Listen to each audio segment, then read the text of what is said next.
Alright, let's talk about something that's got the internet buzzing. The Mummy franchise is back, and it's bringing some familiar faces along for the ride. But here's the thing, this isn't just a nostalgia play. It's a move that raises some seriously interesting questions about sequels, casting, and what fans really want. So, let's break it down. First off, the big news: Oded Fehr, Kevin J. O'Connor, and Numan Acar are joining the cast of The Mummy 4. Now, personally, I think this is a smart move. Bringing back Fehr and O'Connor, who played Ardith Bey and Benny Gabor, respectively, feels like a nod to the original fans. But here's what's fascinating: Benny Gabor died in the first film.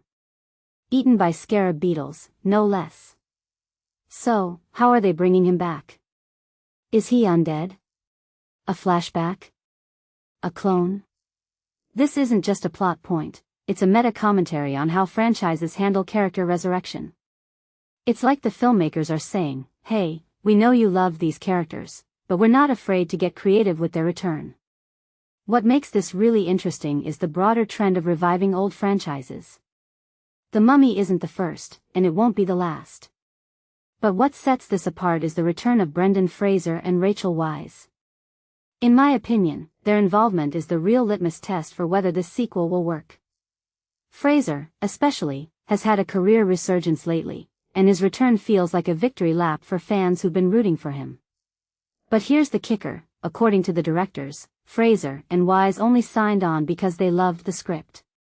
That's huge. It suggests this isn't just a cash grab, it's a passion project. And if you take a step back and think about it, that's rare in Hollywood these days. Now, let's talk about Numan Acar. His role is still under wraps, but his casting is a detail I find fascinating. Acar's known for his intense, often villainous roles. Think Homeland or Jack Ryan. So, what does that mean for The Mummy 4? Is he playing another antagonist? A new member of the Medjai? Or maybe something completely unexpected? What this really suggests is that the film might be leaning into darker, more complex themes.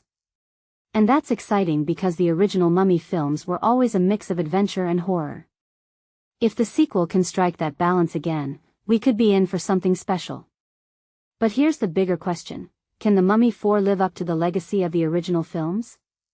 Personally, I think it's possible, but it's going to depend on how the filmmakers handle the tone.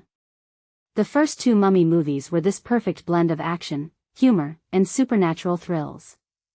They didn't take themselves too seriously, but they also didn't skimp on the scares. If the new film tries to be too gritty or too campy, it could lose what made the originals so beloved.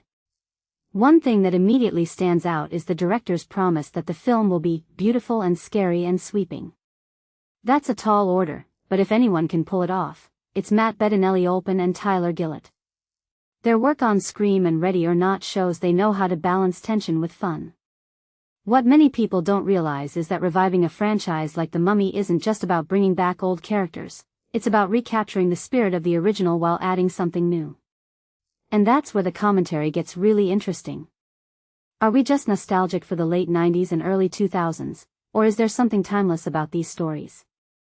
I think it's the latter. The Mummy films tapped into this universal fascination with ancient curses, treasure hunts, and the battle between good and evil. If The Mummy 4 can tap into that same energy while bringing something fresh to the table, it could be more than just a sequel, it could be a reinvention. So, here's my closing thought: The Mummy 4 isn't just another sequel. It's a test of whether Hollywood can revive old franchises without losing their soul.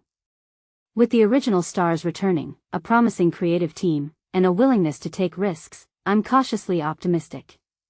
But what do you think? Are you excited for The Mummy 4, or do you think some franchises should stay buried? Let me know in the comments, I'm genuinely curious to hear your take.